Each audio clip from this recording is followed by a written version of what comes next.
The first penetration testing section in this course is going to be the network penetration testing. The reason why I chose to start with this, because most of the systems and the computers that you're going to try to gain access to will be connected to a network. Whether it's a device, a computer, a phone, simply any device connected to the internet is actually connected to a network. Therefore, you need to learn how networks interact with how devices interact with each other in the network, how networks work, so that you can advance into the future into different types of penetration testing. So first of all, before we start learning penetration testing, we're going to learn how networks work, and how devices interact with each other. After that, the course is going to be divided into 4 main sections. The first section is the pre-connection attacks, and the second section is gaining access. Both of these sections are mostly geared towards wireless networks.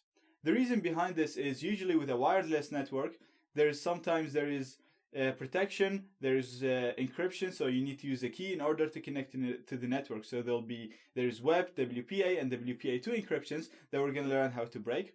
And we're also going to see what attacks you can do without having to connect to any network. So if I only had a wireless card, what attacks can I do using that wireless card?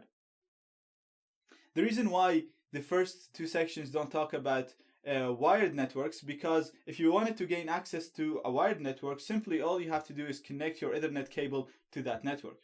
Now, some wired networks use security and some of them use MAC filtering. We're going to talk about that, and changing the MAC is going to be very easy, and you're going to learn it in the first 2 sections. So if you had a wired network, you probably can jump to section 3. If you had a wireless, then you need to go through steps 1 to gain your access, and then you're at section 3. In section 3 is where the fun starts. You're going to learn how to sniff packets from the network, how to control the connections, how to sniff passwords, usernames, cookies, how to inject them into your browser, how to launch attacks that will allow you to gain full access to any device that's in your network, whether it's wired or wireless, and without the person having to do anything who's using that device. So section 3 will apply for both wired and wireless, and it works exactly the same. There is no need for change of configuration. In the last section, we're going to talk about how to secure yourself against all of these attacks and how to detect them.